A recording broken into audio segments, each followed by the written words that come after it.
Arestado ng mga operatiba ng Butuan City Police Station 1 ang isang lalaki na nakilala sa alias na Bangkay o Bembem matapos mahuli sa kasong pagbibenta at pag-iingat ng ipinagbabawal na gamot. Kinilala ang suspect na si alias Bangkay o Bembem, 25 taong gulang, binata, walang trabaho at residente ng Purok 8, Santa Lucia, Barangay Mahogany, Butuan City. Na-recover mula sa kanya ang humigit kumulang 0.5 gramo ng shabu na nagkakahalaga ng 3,400 pesos, by bus money na 500 at ilang drug paraphernalias sa ikinasang bypass operation sa Purok 1, Barangay Baan, Riverside ng naturang lungsod. Batay sa ulat ng pulisya, si alias Bangkay ay matagal nang minomonitor at kabilang sa mga tinaguriang street-level individual drug personality. Bago ang operasyon, 2 beses pang nagsagawa ng test by ang mga otoridad na nagpatunay na aktibo itong nagbebenta ng shabu. Ang operasyon ay pinamunuan ni Police Lieutenant Bonifacio Castro, team leader ng Station Drug Enforcement Unit,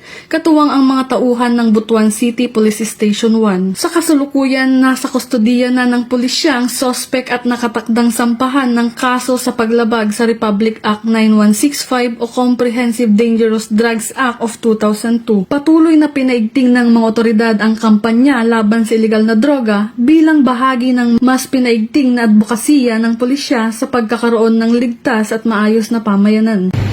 Mula dito sa Police Regional Office 13, ako ang inyong PNN correspondent, Patrolwoman Joanna Kawili, alagad ng batas, taga-taguyod ng Balitang Pulis.